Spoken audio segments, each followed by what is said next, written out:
굳이 그렇게 진지하게 입장 표명을 할 만한 루머들이 아니라고 생각했고 그 당시.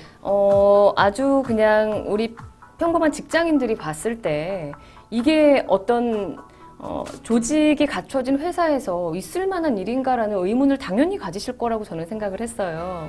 절대 이를테면 피구공에 맞아서 어떻게 됐다? 그 피구 대첩 얘기죠? 네. 그러니까 예를 들어서 피구는 공 맞으러 안에 들어가는 거잖아요. 배현진 후보를 네. 피구공을 때렸어요. 기억이 안 나요. 저는 누가 저한테 공을 던지셨는지. 근데 그 던진 사람이 인사 발령이 났다면서요?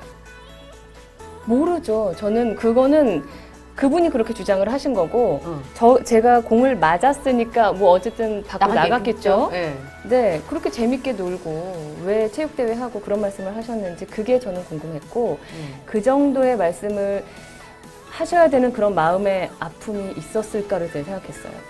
네. 그거는 말하자면 파업에서 동참해서 탈퇴한 이후에 이 벌어진 일이에요. 그렇죠.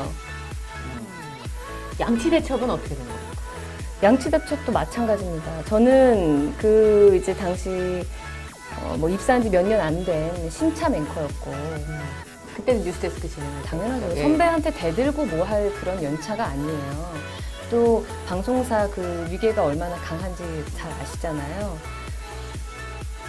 물론 그 안에서 저한테 이제 제가 컵을 사용하지 않는다라는 거에 지적을 하셨어요. 아, 물을 왜 틀어놓고 양치를 하냐? 네, 물을 틀어놓지는 않았고요. 네. 컵을 사용하지 않는다. 제가 바로 그건 맞으니까 죄송합니다. 컵을 다음에는 가져오겠습니다라고 네. 말씀을 드렸고 그 점에 관해서 이렇게 어쨌든 굴러가다 보니까 좀 소동이 있었고 저도 경위서를 쓰고 조사를 받았거든요. 아, 경위서를 썼어요? 저도 썼죠. 네. 저는 조금 그 당시에도 당황스러웠습니다. 이게 과연 경위서까지 쓸 일인가.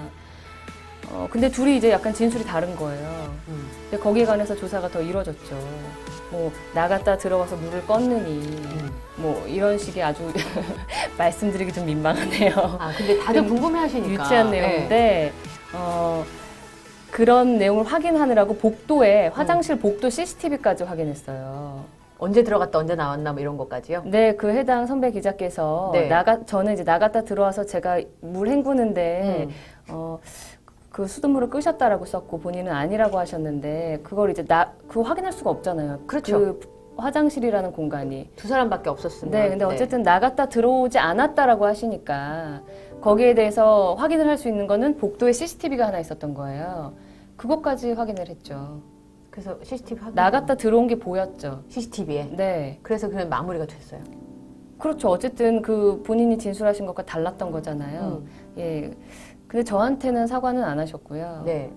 조사 담당 부장께 무리를 빚어 죄송하다 이렇게 말씀을 하셨대요. 그리고 저는 잊고 지냈습니다. 그 일이 있고 나서. 네, 그게 뭐라고 하고 생각하고 지냈는데 작년 한 8월쯤이었을까요? 네. 제가 이제 저희 엄마를 모시고 여행 중이었는데 이런 글이 지금 인터넷상에 돌고 있다.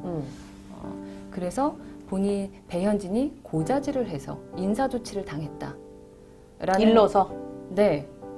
그렇게 된다고 하는데 첫 번째, MBC는 고자질을 한다고 인사조치라는 그런 허술한 회사가 아닙니다. 네. 엄정한 위계가 있고 조직이 살아있는 회사고 두 번째, 그 해당 기자께서 인사조치를 당했다는 시점에 저는 회사에 없었어요. 왜냐하면 그보다 몇 달 전에 네. 앵커에서 중간에 잠시 하차했었어요. 아, 그런 적이 있었어요? 쭉 하신 게 아니었던 아니에요. 거예요? 잠시 한 몇 달 하차했었는데 네. 하차하고 집에서 휴직 중인 상태였어요. 그분이 인사조치 당했다고 얘기하시는 시점이. 네. 뉴스에서 이제 내려와라 해가지고 저도 이제 내려온 김에 좀 그동안의 그 파업 이후에 저도 심적인 고통이 컸었고 해서 휴직계를 내고 집에서 쉬고 있던 시점이었거든요. 네.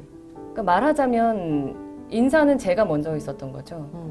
쉬고 있었으니까. 뉴스 하차와 네. 휴직이 제가 먼저 있었던 거죠. 근데 이제 제가 갑질을 했다.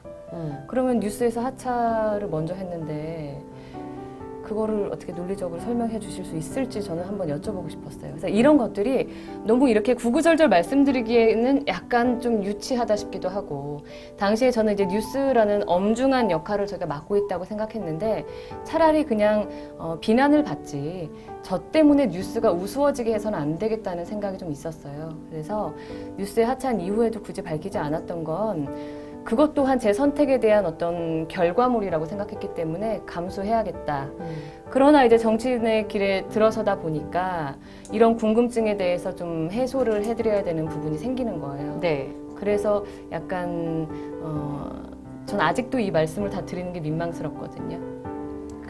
너무 아주 사적인 지역적인 얘기들이어서 그래도 말씀을 드려야 될 것 같아서 다시 네. 드리는 겁니다. 그거를 저한테 물어보시는 것 자체가 어불성설인 게 저는 퇴사할 때까지도 사원이었어요.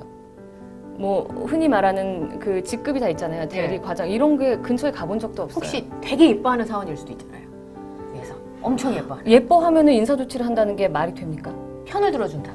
아니 제 편을 왜 들어줘요? 아니 이제 굳이 제가 이제 그냥 보통 사람 시선 네, 여쭤보는 거예요. 예를 들면 그런 오해를 가지실 거라는 거죠. 아니 그러면 저의 액션이 먼저 있었어야 되는데 저는 어떤 뭐 항의나 이런 것을 한 적이 없고 윗선에 기본적으로 한 네. 적이 없고 그 당시 저는 뭐 여태까지 참아와서 말씀을 아무것도 안 드렸던 거와 같이 그냥 그 일련의 사건들이 제가 감수할 몫이라고 생각했어요. 동료들과의 그 어떤 서운한 뭐 에피소드 이런 것들도 제가 선택을 했기 때문에 아픈 부분도 제 몫이다라고 해서 참아왔던 거죠. 그럴 이유가 전혀 없고.